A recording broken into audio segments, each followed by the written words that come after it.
Está transmitindo, será? Deve estar. Olá a todos, sejam todos muito bem-vindos. Nilson aqui. Gente, aos que me acompanham sempre, um pedido de desculpas, né? Por estar tanto tempo afastado assim, mas estamos de volta e é o que importa. Então, estou transmitindo e também depois vou colocar no meu canal no YouTube. Então, se você não é inscrito no meu canal, se inscreva.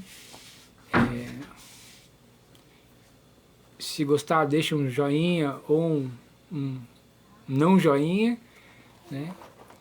E compartilhe para que mais pessoas tenham acesso a essas informações. Serão aí vários períodos de estudo, vários dias de estudo. Obrigado, Lucas. Um abraço, amigo. Bora. Serão várias lives abordando um tema interessantíssimo, importantíssimo, que eu tenho certeza que vai abrir o seu entendimento para que você possa aí ter o seu conhecimento expandido. Tá, mas quais são, ou qual é... Pequeno probleminha técnico aí, gente, mas voltei. Qual é o tema que eu me propus a analisar com vocês? O tema é: seriam esses os últimos dias? Será que estamos vivendo o que os profetas da antiguidade e os profetas modernos, ou analistas, né, cientistas políticos, cientistas sociais, eles falam que é o tempo do fim? Bem, vamos lá. Eu acredito que cada geração, né, ela acredita estar passando por esse tempo do fim, né, pelas evidências, por todas as tragédias e toda essa convulsão social. Eu acredito que cada geração, ou algumas gerações passadas, tiveram essa impressão de estar vivendo os tempos do fim. Mas o que são esses tempos do fim, Nilson? Eu posso dar um exemplo. As sociedades antediluvianas, ou seja, aquelas que eram anteriores a Noé, elas tiveram um bom motivo de acreditar que o tempo realmente estava acabando, e literalmente acabou. Se você for ver o relato do livro de Gênesis, teve o primeiro profeta do Apocalipse. Apocalipse é uma palavrinha grega, apocalipsis, ou apocalipsus, quer dizer realmente, né, últimas coisas, apo, último. No contexto teológico, o fim das coisas, né? Sobre o fim das coisas. E então esse pregoeiro, esse maluco daquele tempo chamado Noé, ele ficou 100 anos exortando aquela população, aquelas pessoas, aquela sociedade, que Deus iria destruir tudo, que era para eles deixarem de fazer o que era mal e passarem a praticar a justiça. Mas eles não deram ouvido a esse pregoeiro da desgraça, esse pregoeiro inconveniente, com a mensagem politicamente correta. A semelhança dos dias de hoje, eles não deram ouvido àquele profeta. E o que aconteceu? Toda aquela sociedade pereceu. A não ser, excetuando, Noé, seus filhos e suas noras. E temos outras sociedades que tiveram a impressão, ou tinham motivos de se exasperarem, de estarem preocupadas e acreditar que o mundo estava acabando em seu tempo. Por exemplo, imagina só você está numa nação estrangeira, porque você teve que sair da sua nação por causa de uma seca terrível que acabou com a água, e naquela época a água era a fonte da vida. E era uma sociedade extremamente que cultivava a agricultura como seu motor da economia. Então, se não tem água, não tem como plantar, se não tem como plantar, não tem como colher, se não tem como colher, não tem o que comer, se não tem o que comer, morre. Então eles pegaram, saíram de sua terra e foram para uma terra distante, o Egito, e lá nessa terra eles prosperaram, eles cresceram. Haja vista, tinha um governante que era do povo deles, era um hebreu como eles, e abriu as portas daquela nação. Porém, diz o texto bíblico que veio um faraó que não conhecia o bem que aquele governante hebreu, Yosef, trouxe para aquela nação, José, melhor dizendo. E então ele viu que aquela nação estrangeira que outrora chegou ali pela porta da frente, agora estava se tornando uma visita inconveniente. Então eu até brinquei esse dia com um colega de trabalho, que parece que, eu acho que os hebreus moravam perto da linha do trem ou do aeroporto, e não tinha internet, não tinha rede social, não tinha TV, então eles, se procriavam igual coelho. E então eles cresceram a ponto de o governante maior, o Deus daquela época, ele se preocupar com aquele povo, então ele escravizou aquele povo. E a tal ponto que eles pediam a morte. Eles tinham razões para acreditar que aqueles dias eram os tempos do fim. Também tem várias outras sociedades que ao longo da história, nós olhando, vendo a história e o que aconteceu no período em que eles viveram, eles tiveram boas razões para acreditar que o seu tempo estava chegando ao fim. Por exemplo, imagina você viver na sociedade assíria, ou sob o domínio do Império Assírio, um dos povos mais sanguinários, sanguinolentos daquela época. Nós também tivemos o povo... Amor, pega o teu celular que está cheio de notificação e alguém está falando contigo. Obrigado, amor. E o povo judeu, eles tiveram 2 períodos, foram muitos períodos que eles acreditaram realmente que chegou ao fim, mas 2 períodos se destacam, que eu quero conversar com vocês sobre isso. Mas primeiro eu quero fazer um parênteses aqui, nessa relação de sociedades e fatos e acontecimentos históricos que trouxeram uma impressão de estar realmente tudo se acabando, para conversar com vocês sobre como é que nós adquirimos o conhecimento, como é que nós aprendemos as coisas. Lembro-me que quando eu era jovem, e não faz tanto tempo assim, eu tinha muito mais respostas do que dúvidas. E hoje, quando chegou a minha maturidade, aos 43 anos de idade, eu vejo que eu tenho muito mais dúvidas do que respostas. E por mais que nós estudamos, que nós procuramos nos aprofundar em alguns setores, em algumas áreas do conhecimento, nós vemos que nós temos muito mais dúvidas, muito mais incertezas do que respostas e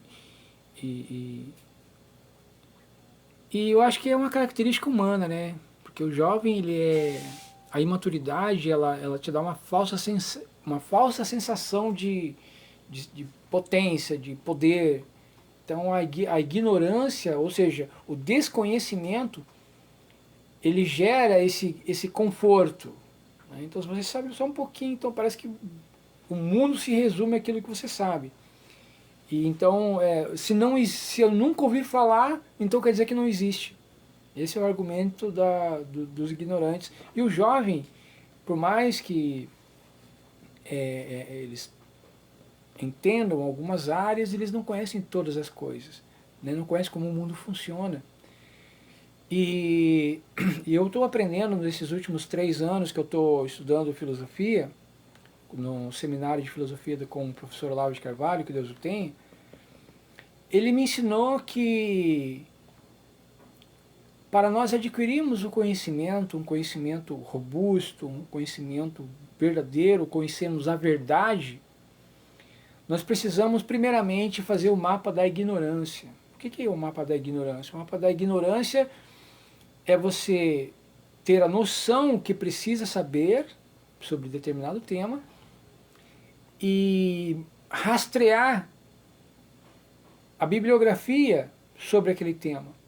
Então, você faz esse levantamento do que você não conhece sobre aquele tema.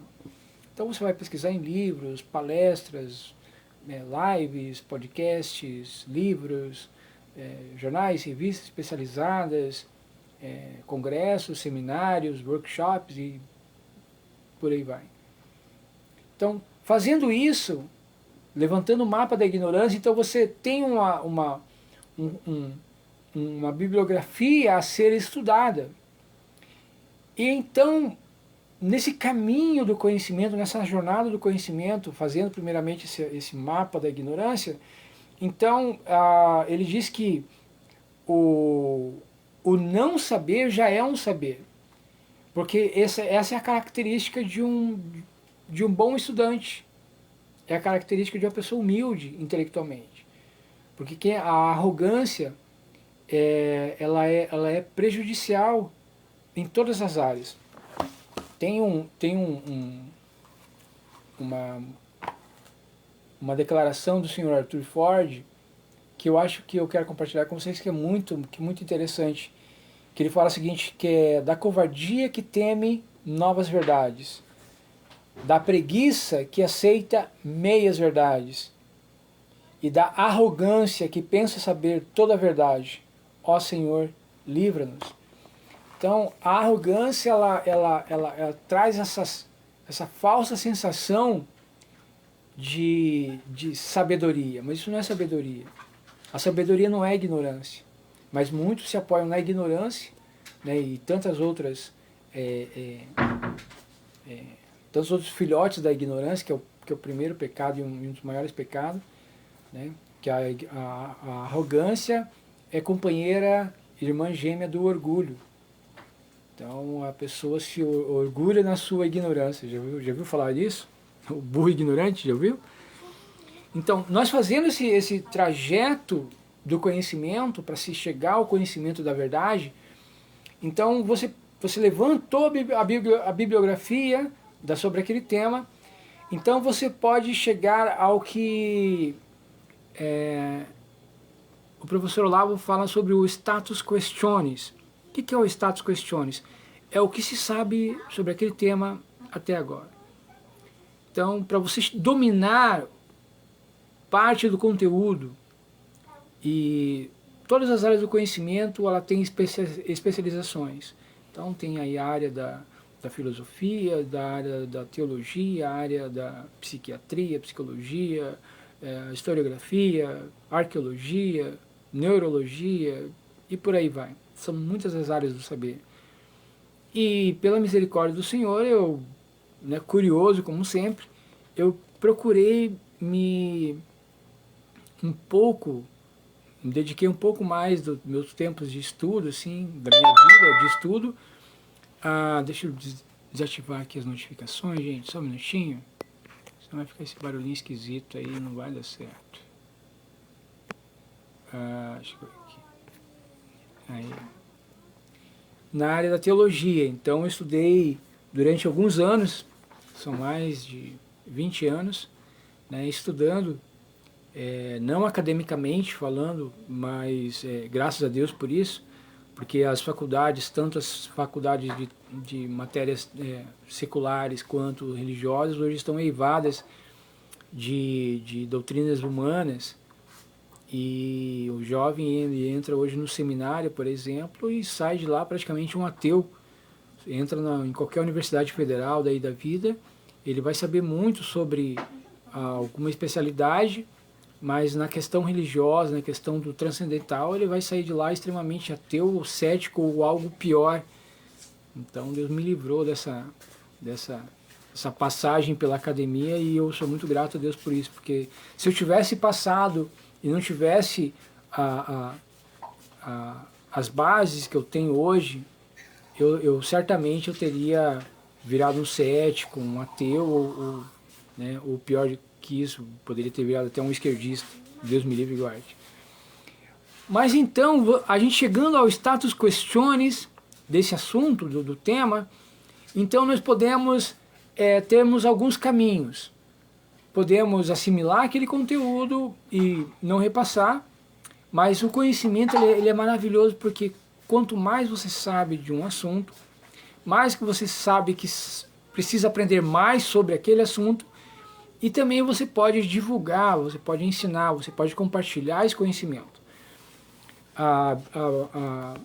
Aí eu pego algumas declarações bíblicas de Jesus, e eu vejo que um candeeiro, ele não foi feito para ser posto debaixo da mesa. Ele foi posto para colocar em um lugar alto, para iluminar o ambiente. Assim também é o conhecimento da verdade. Você não pode esconder. Se você sabe a verdade, você não pode escondê-la. Você tem que divulgá-la, você tem que anunciá-la. E durante um bom tempo eu procurei estudar a questão de como transmitir a informação, como passar a informação, como ensinar, como dar aulas. E então fui para os livros técnicos sobre pedagogia, psicopedagogia, sobre, tem vários manuais de professor, manual de dinâmicas, para você transmitir a informação, mas mais importante até do que o como transmitir é o que transmitir. O como é importante, por quê? Porque ele vai te dar um conjunto de... minha esposa, um abraço, um beijo e um queijo.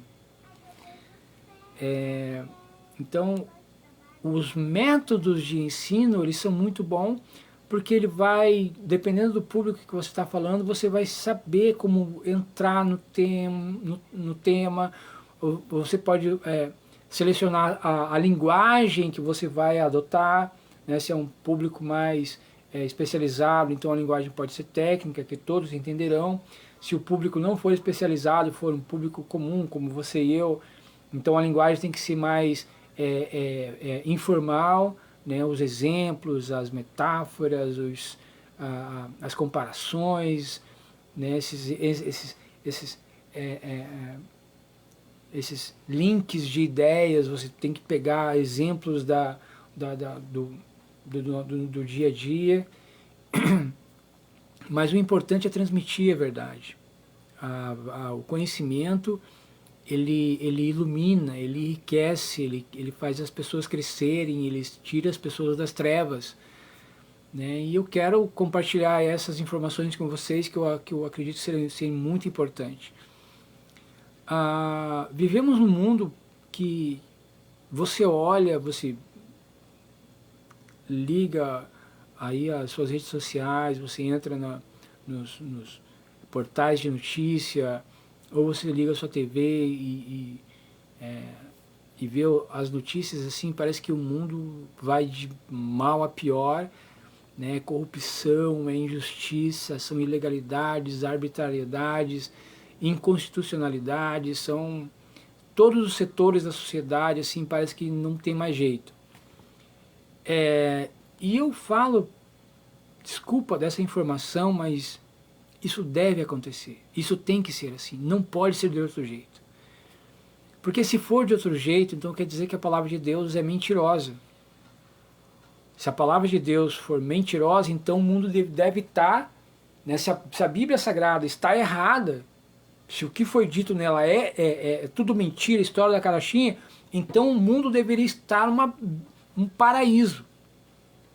Mas se a Bíblia, e acredito que ela esteja com a verdade, né, então o mundo tem que, daqui para pior.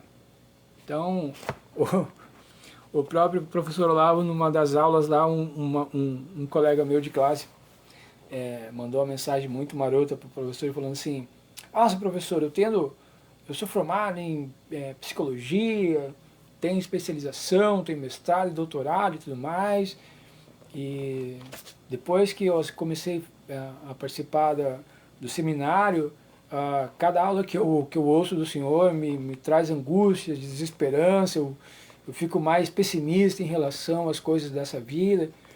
E aí o professor brincando, né, falou o seguinte: o que eu puder para tirar toda a esperança de vocês sobre como melhorar o mundo, né? Porque nós temos essa falsa sensação que nós podemos mudar o mundo, né? Mas não arrumamos nem a nossa cama, nem o nosso quarto. Isso praticamente os jovens são assim, né? Mas querem mudar o mundo. Nós não fomos chamados para mudar o mundo. Deus não nos chamou para mudar o mundo. Deus não nos salvou, Deus não morreu na cruz para nós mudar porcaria nenhuma no mundo. Deus nos chamou, Deus nos salvou, Deus nos trouxe toda a revelação, para mudar essa tua carcaça aí, esse teu corinho aí, para te salvar. Você individualmente. Não foi para salvar o mundo, não foi para transformar o mundo, mudar o mundo. Sabe o que é o mudar o mundo? Transformar o mundo? Isso aí está dentro da clave do pensamento revolucionário. Que, se Deus permitir, ao longo aí das nossas conversas, eu irei tocar nesse tema, explicar com mais detalhes esse tema, o que é a mente revolucionária, quais são as características, os pressupostos, né? Aí, e por falar em pressupostos, a abordagem que eu quero ter com vocês neste vídeo e nos próximos vídeos, eu quero deixar muito bem clara. Primeiramente, este não será um bate-papo imparcial, isento, sabe? Eu quero que você aí que está me ouvindo, manhã, tarde, noite, madrugada, no carro, no trabalho, em casa, fez o download em formato de áudio para ouvir no trabalho, sabe que eu, Nilson, eu tenho um lado.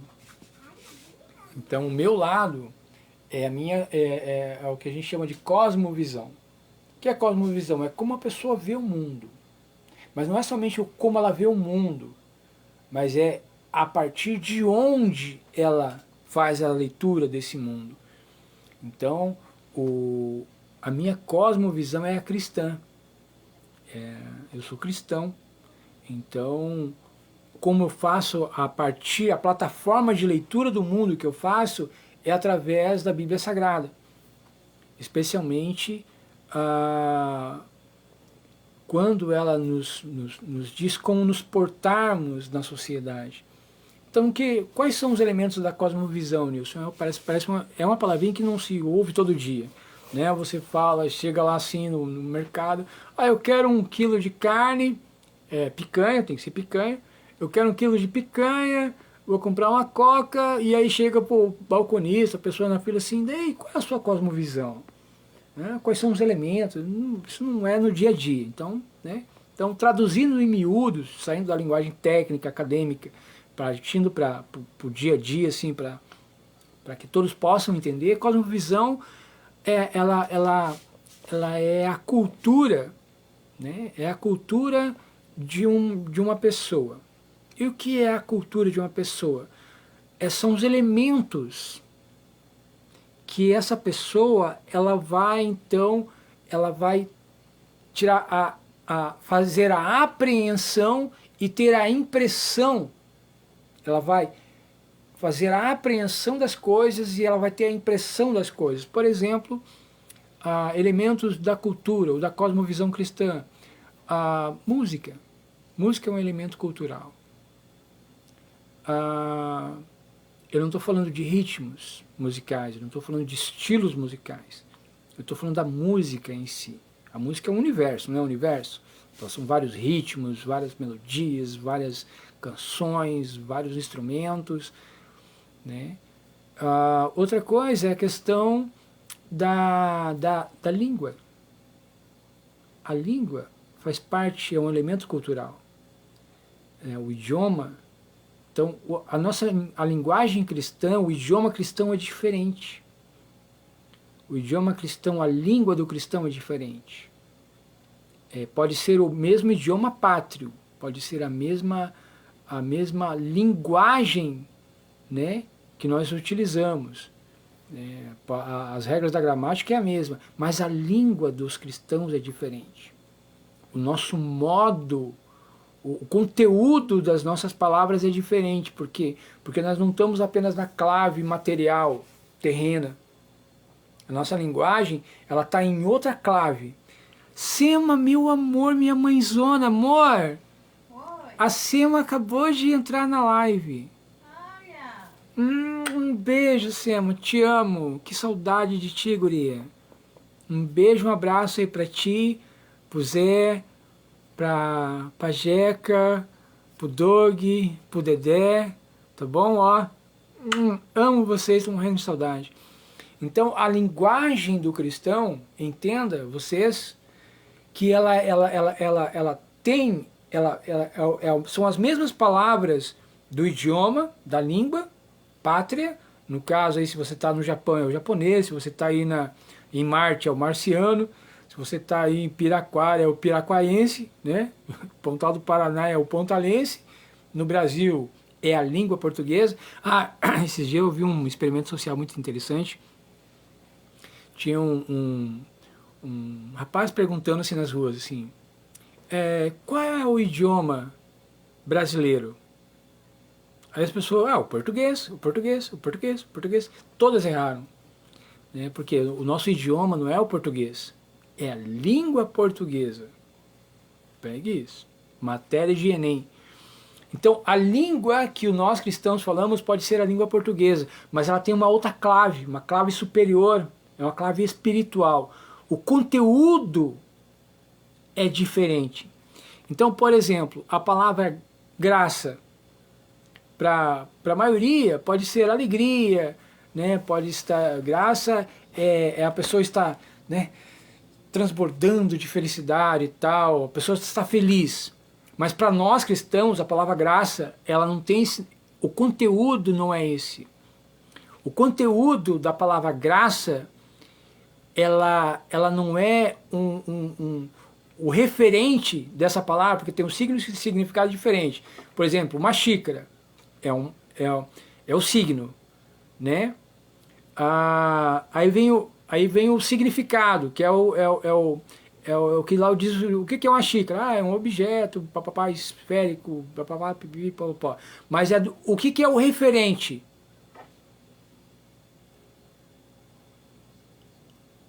Xícara. Você não vai encontrar a palavra xícara no dicionário, vai? Vai lá, xícara.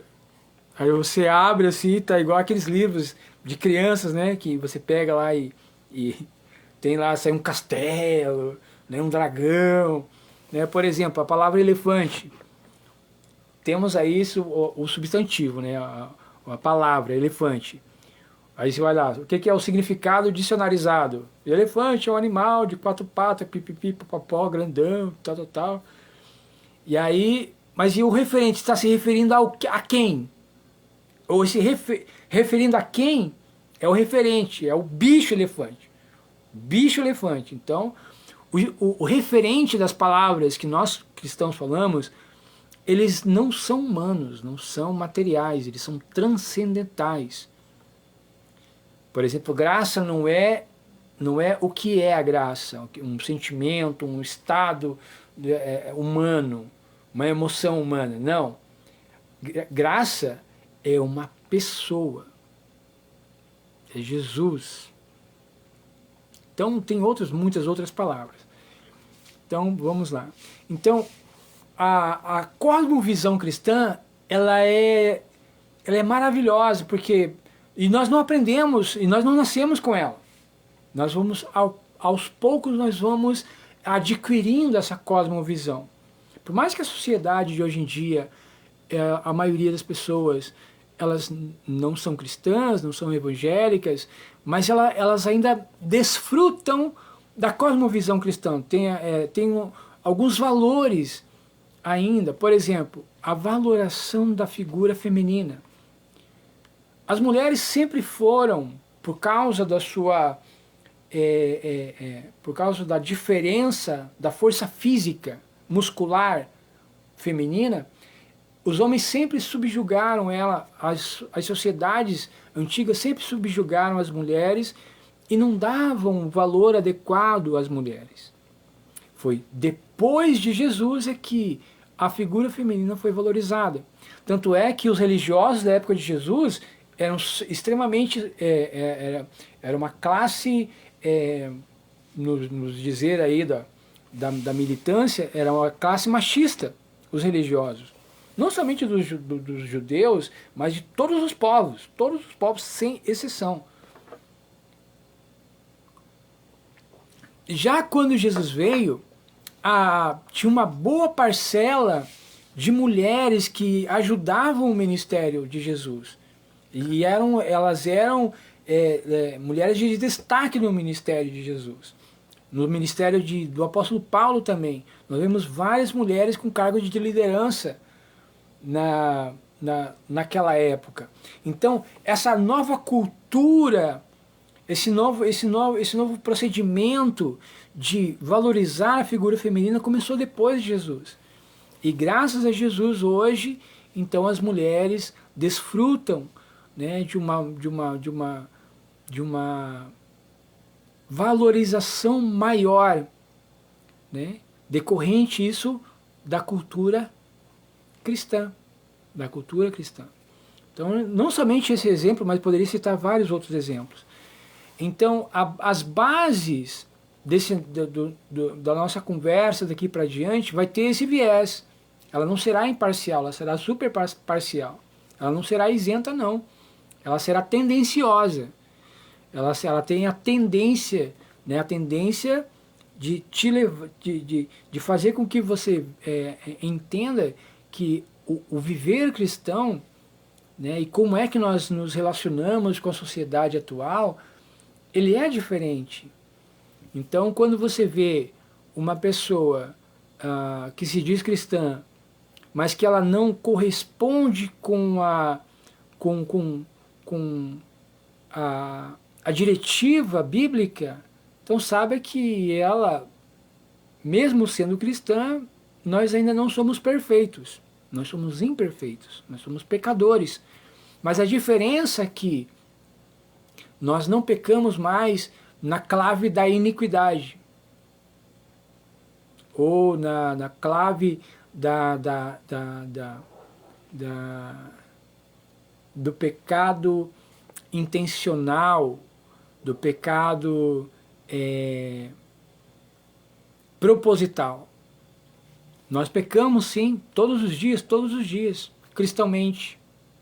Cristão manipula, cristão rouba, cristão engana, cristão mata. Tudo isso os cristãos fazem. Por quê? Não quer dizer que não são cristãos? Não, eles são cristãos. Mas nós somos imperfeitos. Então a perfeição, nós fomos tornados santos, nós fomos santificados. A palavra santificar, santo, quer dizer separado. Apenas isso.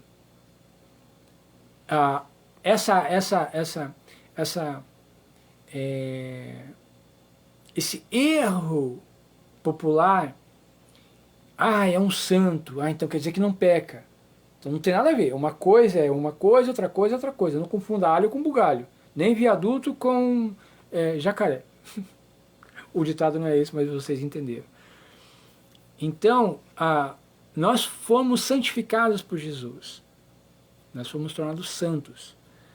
Né? Mas isso não quer dizer que nós somos impecáveis, que nós não pecamos mais. Ao contrário, todos os dias nós precisamos pedir perdão pelos nossos pecados, reconhecer as nossas falhas, as nossas fraquezas e pedir para Deus para que Ele nos venha dar força para superar as dificuldades do nosso dia a dia. E como é que nós podemos ter fazer essa leitura e entender que os nossos dias são os dias do fim? Bem, muitas sociedades anteriormente tiveram muitos motivos. Os judeus tiveram muitos motivos também, em vários períodos, mas dois eu quero destacar com vocês. A primeira foi a destruição total de Jerusalém e a expulsão dos judeus da sua terra. Foram vários também períodos que a Jerusalém foi destruída, mas um em especial que foi o período que mais durou em termos de longevidade, de número de anos, que foi no ano 70, onde os judeus tiveram o seu templo destruído, a sua cidade destruída, Jerusalém destruída, e eles foram expulsos de suas terras e outros povos foram colocados lá no seu lugar. Ficaram mais de 2000 anos longe de sua terra. E somente em 1948, na presidência da Assembleia Geral da ONU, havia um brasileiro, Oswaldo Aranha, e com toda a sua expertise política, ele esperou o momento certo em que ele conseguiria os votos para aprovação do Estado judeu, e então Israel pôde ter e até foi um cumprimento de uma profecia, onde o Estado judeu ele foi criado e aquela terra foi devolvida aos judeus. E essa criação do Estado de Israel e o que sucedeu antes, durante e depois será tema de futuras conversas nossas aqui, ok? Então, esse foi o primeiro um dos que eu selecionei, foi esse, que eles tiveram todos os motivos do mundo para acreditar que aquilo ali pronto acabou.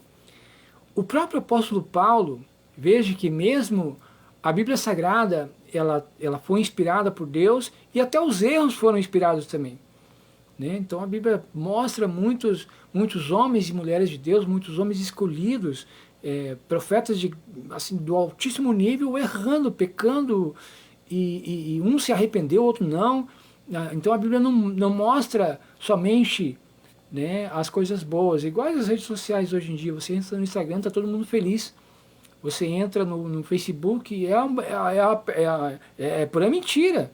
Quem é que vive o tempo todo sorrindo? Quem é que fica todo o tempo, né, feliz, de bem com a vida, por cima da carne seca? A maioria do tempo você está doente, você está ranzinho, você está fedendo, você está com conta, você está com problema, você está com um vizinho chato, você está com mulher querendo pegar você está com o marido querendo, né, sair de casa, você está com filho com problema. É problema atrás de problema.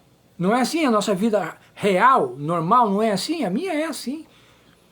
Né? Então aí você vê lá, é só todo mundo bonito, comendo comida bonita, parece aquelas comidas que o Douglas faz, né, senhor? Aqueles pratos bonitos. Para com isso, é um negócio que é arroz e feijão e um ovo, e graças a Deus por isso. Então, esse foi um período que o povo judeu ele foi expulso, mas também nós temos aí um grande homem de Deus que escreveu um livro inspiradíssimo, mas que errou também. Quem é esse homem que errou, que o erro está na Bíblia Sagrada? No meu entender, o apóstolo Paulo se equivocou. Errou feio. Por quê? Porque ele disse o seguinte, ó, irmãos, tem muita gente falando aí que não vai acontecer arrebatamento, que o arrebatamento já aconteceu e tudo mais, e tinha os gnósticos lá que será um tema de uma meditação futura, o que é o gnosticismo, o que os gnósticos, as doutrinas gnósticas é uma heresia dos tempos dos tempos de Jesus, dos tempos da igreja primitiva, e mais de 8 livros no Novo Testamento foram escritos para combater essa heresia. É um tema importante, não perca quando eu for falar sobre o gnosticismo. Vai ser muito interessante, tem muitos bons ensinamentos para nós ali, nessa matéria. O apóstolo Paulo, ele falou o seguinte: irmãos, eu não quero que sejais ignorantes acerca dos que já dormem, ou seja, dos que morreram, porque primeiramente os mortos ressuscitarão. Depois nós, o apóstolo Paulo fala, depois nós, os que estivermos vivos, seremos juntamente arrebatados. Então, o apóstolo Paulo erroneamente achou que ele vivia os últimos dias. Erroneamente. Por que erroneamente? Porque o mundo não acabou. É a evidência maior, é o fato primeiro, assim, tipo, daqui acabou, né? Acabou lá? Não. Jesus veio lá? Não. Então, nós vemos que um outro período muito difícil para a história do povo judeu foi no século XIX,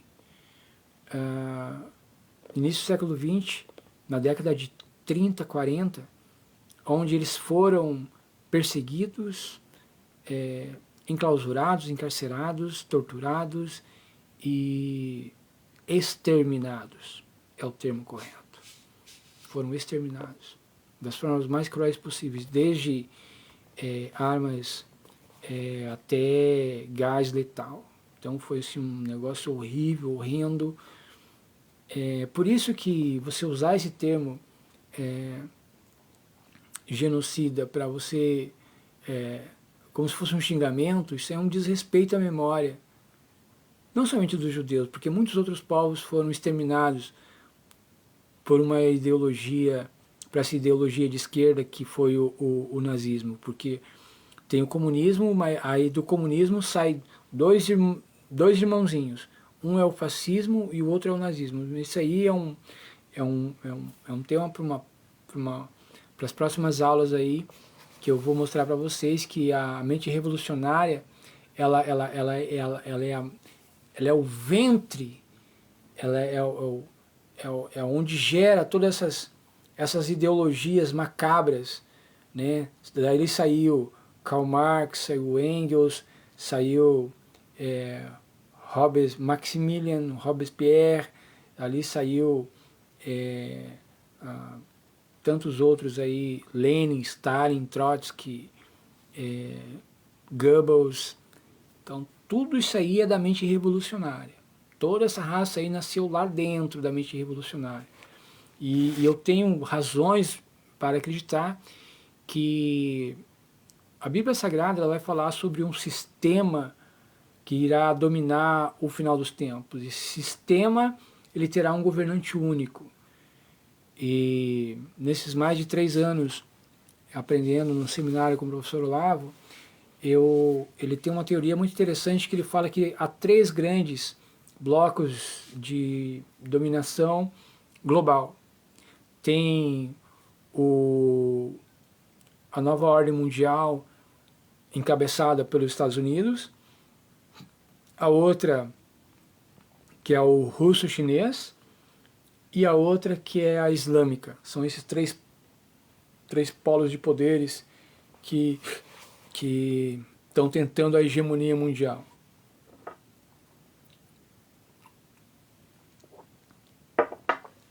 Então aí nós vamos, na aula sobre batalha espiritual, nós vamos abordar aí essas grandes potências, esses 3 grandes blocos. Eu até quero compartilhar com vocês aqui, ó. Aqui, ó. Nesse livro aqui, ó, Estados Unidos e a Nova Ordem Mundial, o professor Olavo, então ele é um debate com o professor Alexander Dugin, que esse sim é o guru de Vladimir Putin. Até esse tempo atrás tentaram assassinar ele, mas quem estava no carro dele era a filha e quase mataram a filha dele, ou mataram a filha dele. Foi um negócio assim, cabuloso que aconteceu lá na Rússia. Mas nesse debate que ele teve, ele expõe certinho, meandros, um detalhamento assim bacana, né, sobre esses 3 grandes blocos de poder e como é que eles tentam conquistar o poder hegemônico.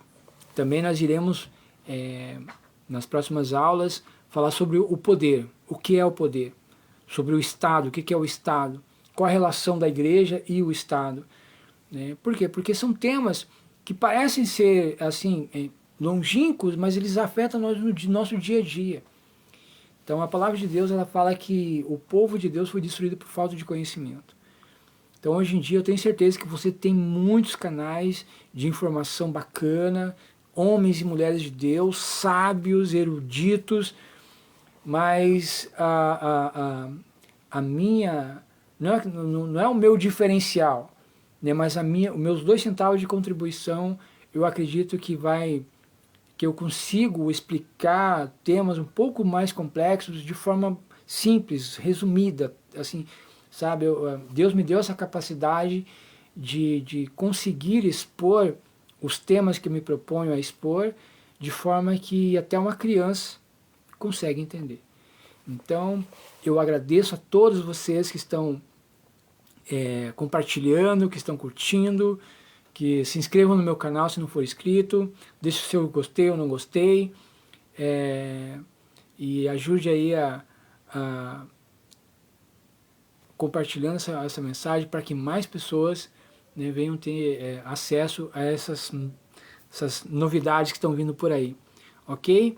Então, eu ainda não tenho o dia certo, mas acredito que já na próxima semana vamos ter mais um papo desse, um diálogo bacana, trazendo assunto relevante, que vai trazer com certeza aí uns 2 ou 3 centavos aí de conhecimento para você melhorar no seu relacionamento com sua esposa, seu marido, seus filhos, a sociedade no entorno, seu patrão, colega de faculdade, na empresa, enfim, em todos os seus caminhos, ok? Que Deus abençoe a todos e até a próxima, querendo Deus. Fui!